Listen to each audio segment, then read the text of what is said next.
hoping you can hear me. Bit of a different video this week because I have been away on work all week. So obviously that comes with some challenges as far as prep is concerned. So I thought it would be quite a cool video to just kind of explain how I've dealt with that, and just kind of, it goes to prove that just because you're away, it doesn't mean you can't be dead on with your food and your training and stuff. So obviously step number one, coming away, I can't miss my training, I can't miss my cardio, so was to find a gym. So I found a lovely Pure Gym down the road, which I could get a 3-day membership for. Pure gyms and budget gyms like that are kind of great for that because they will sort of do day passes and things. So get a 3-day pass, great. And obviously if I need to be in there twice a day, so sort of getting your money's worth out of it in that sense. So I did that, and that was great. Generally all the kit I needed, few things that I didn't have, but some of them are sort of more specialist pieces of kit, so that was going to happen. So that was easy enough. Box one ticked. I knew I'd be doing a lot of walking anyway because I was away at the Vet Education Show, which is at the London Excel. If anyone knows that, it's massive, and we're staying in Stratford, so that was a bit of a walk, and I'll be on my feet all day. So I knew steps wouldn't be a problem. I still followed my routine of getting up, having a bit of a walk. The walk was just to the gym. I had to move my training around a little bit in terms of sometimes I'd have to train in the evening. I'm just making sure I got sleep in and stuff. So the first day we arrived was a very late night, so we got everything ready, and things like that. But then if you know that you can't train, sort of liaising with your coach, or if you don't have a coach, just being really sensible about it and saying, okay, well, I don't need to eat as much today, and that sort of thing. So that was good. I'm very lucky in the sense that my colleagues and my work understand that I do this. Yes, it's a hobby, but they do understand that I do it, and they understand that it's something that is important to me for many reasons. So it wasn't too much of a problem. You know, whenever we're away for work, sort of things get paid for, meals and things, and everyone sort of get taken for dinner and things like that. And obviously I wasn't going to be a part of that, so I could basically get a little mini food shop on the card instead, which was really good. And then it's just a case of being able to plan your food. So obviously I know what I eat normally, and I was going to try and keep as close to that as I could. Now there are things that I was missing obviously, and I had been sort of booked in for breakfast at my hotel, and usually that's a cooked breakfast. And it was buffet style luckily, so I could go up and I could get some eggs, so I still could have 3 eggs every morning.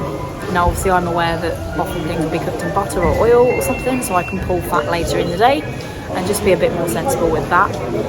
And that's the key here, it's just all about being sensible and being aware of what you're eating, how things taste, that kind of thing. So that was really good, and it meant I could still have a hot breakfast in the morning, so that was nice.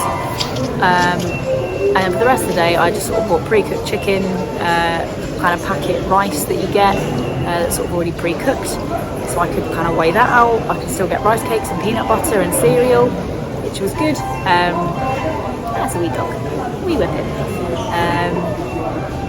So I could still get those things, protein, yogurt, stuff like that. I brought some protein with me just in case, and at breakfast they had sort of zero fat Greek yogurt, which is what I'd use at home anyway, so I could still mix that up. I could get the same cereal I could get, so that was good. So actually in general I've almost been able to stick better to my food because I was a bit more limited in what I could get, and I was a bit more limited in when I could eat, because obviously we're on the stand all day, we're speaking to people, that kind of thing. So that was really good. So I've literally managed to still just eat chicken rice. Obviously I can't cook off vegetables, but I got a big bag of spinach, so used that instead.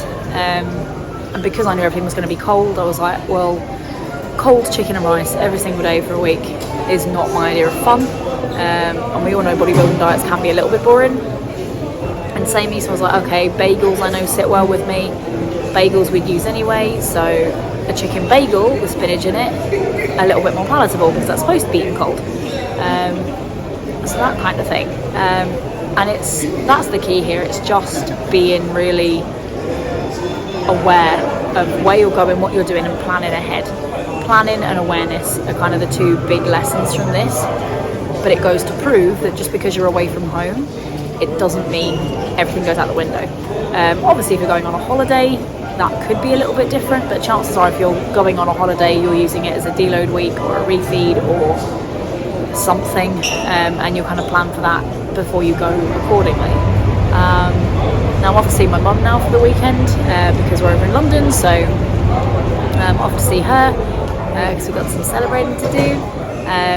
So just to kind of again be aware of that. Again, my mum is fully aware that this is what I'm doing, and she respects the fact that it makes me happy and it is important to me. So that's the third thing here: planning, awareness, and having the right people around you who support you.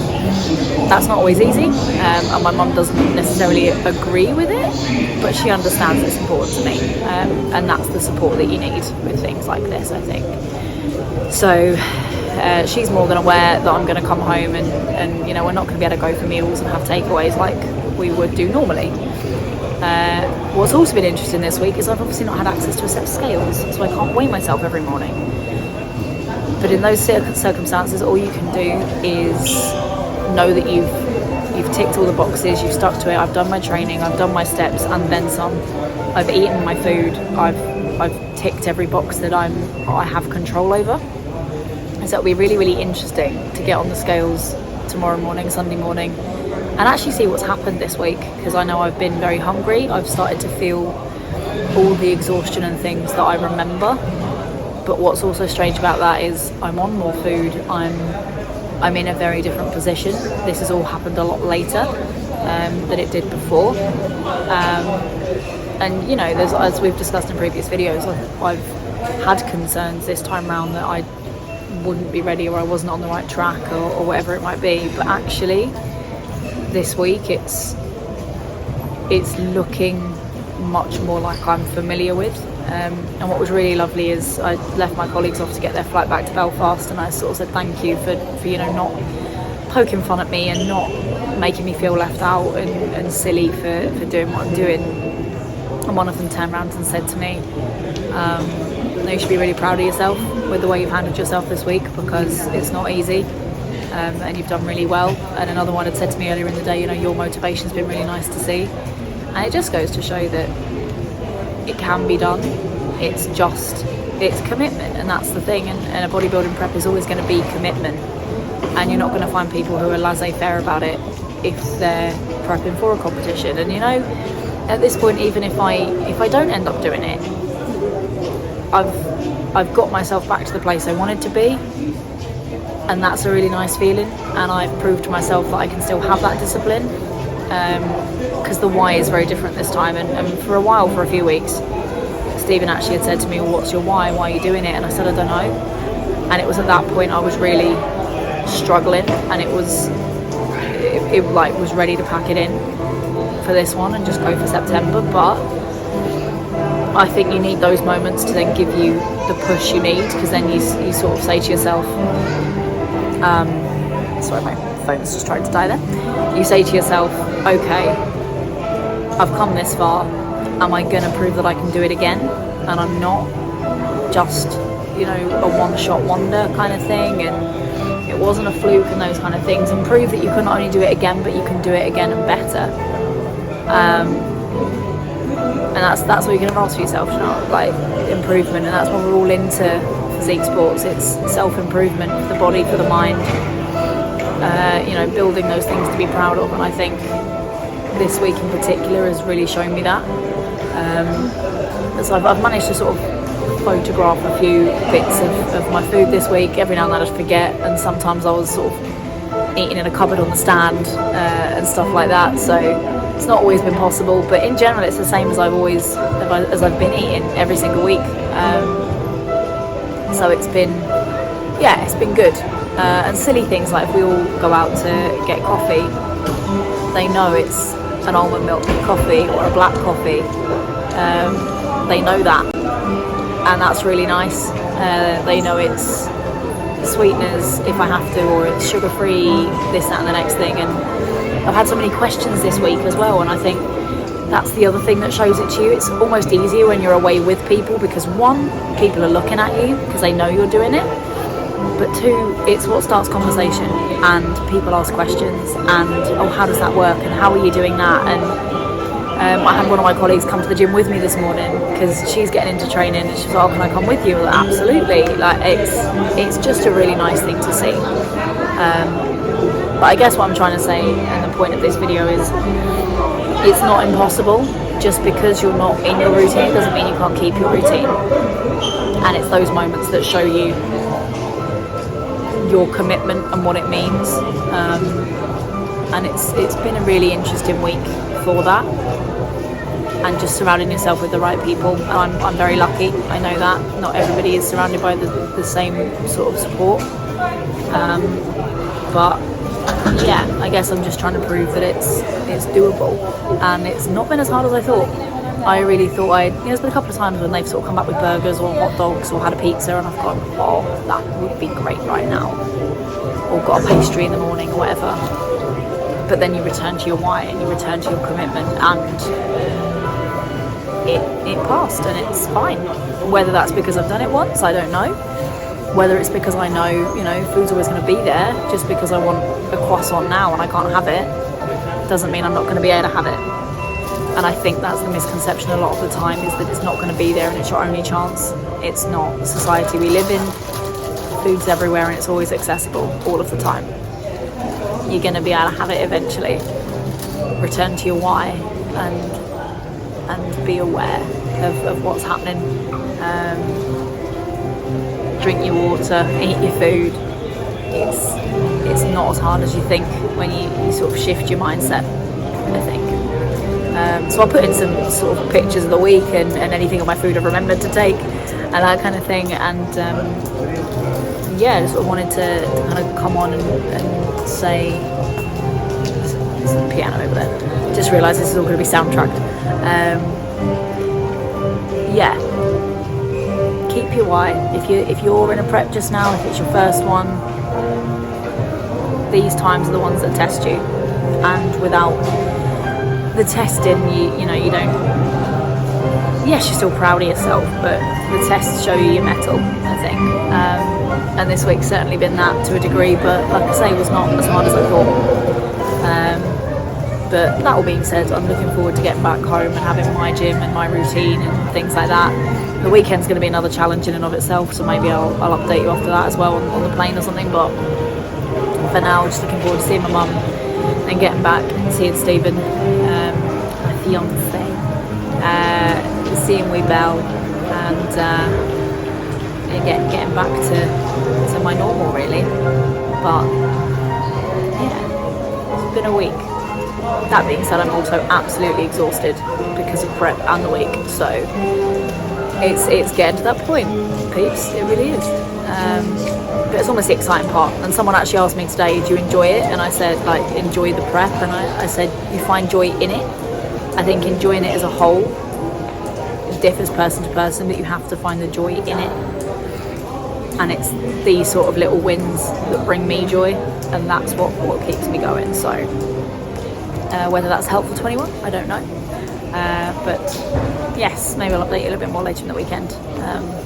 But for now, I think that's all I have to say about that. Interesting challenge, good week, solid week. Feel really good about it, actually, and it's really relit the fire, I think. Good week. So, sorry, this is probably going to be up the other way. But I'm currently in a car park.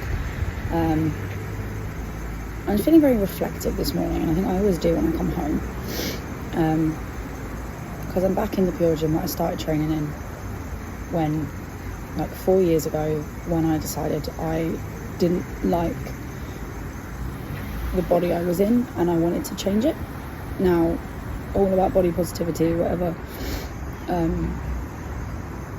And you do you, if you're happy, great. I just was not happy in my skin. And a lot of people who've asked me about this journey, oh, but you're not fat, you're this, you're that. It was never about that. I just didn't like how I looked, and I didn't like how it made me feel. Someone asked me yesterday, do you have any regrets from starting bodybuilding and training and stuff? And the answer is no, because for all the hard parts and eating cold eggs in a car park and travelling and everything, it's given me so much. And this week I think shown me that, because I've had people around me, like I said in the video the other day, people around me who are supporting me, and I just feel better in myself. And for every day I don't want to get up and do my cardio and whatever else, it's all totally worth it. And I just did one of those like body scan things in the changing room, because I did one 4 years ago when I first came in. I'm 22 kilo lighter than I was 4 years ago. I have a healthy BMI. I'm no longer classed as obese. I'm thin muscular. These are all the things I'd always wanted to work towards and I always thought weren't possible. So I guess what I'm trying to say here is, add to everything I said yesterday, it's possible. It just takes time. And yes, feeling very reflective today. I just feel like life's changing massively, and that's a good thing. And for anyone that is watching this that is one of those people around me, thank you. Thank you to Stephen, because without him this would not have been possible. And yeah, I think that's all. Have a great day. Go be your best self.